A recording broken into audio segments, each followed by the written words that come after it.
ترجمان نون لیگ مریم اورنگزیب کا کہنا ہے کہ نیب اور ایف آئی اے حکمرانوں کے ذاتی ملازم نہیں ہیں۔ شہباز شریف پر 3.5 سال بعد بھی ایک دھیلے کی کرپشن ثابت نہیں ہو سکی۔ میڈیا سے گفتگو میں انہوں نے کہا کہ شہزاد اکبر کاغذ لہرا کر جھوٹ بولتے تھے، آج وہ کہاں ہیں؟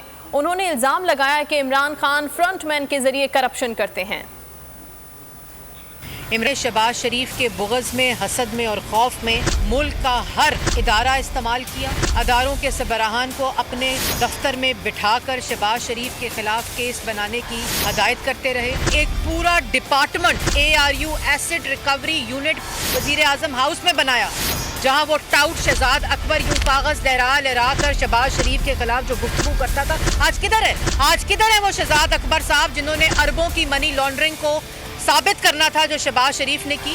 یہ جھوٹے بہروپیے ٹاؤٹ جو ملک کے اوپر اس وقت مسلط ہیں، جو مافیاز کی سربراہی کر رہے ہیں۔ عمران خان صاحب ملک پر مسلط ایک وزیر اعظم نہیں بلکہ ایک بھتہ خور ہے جو کارٹلز اور مافیا کا سربراہ ہے۔ سبسکرائب کریں اور بیل دبائیں تاکہ کوئی خبر رہ نہ جائے۔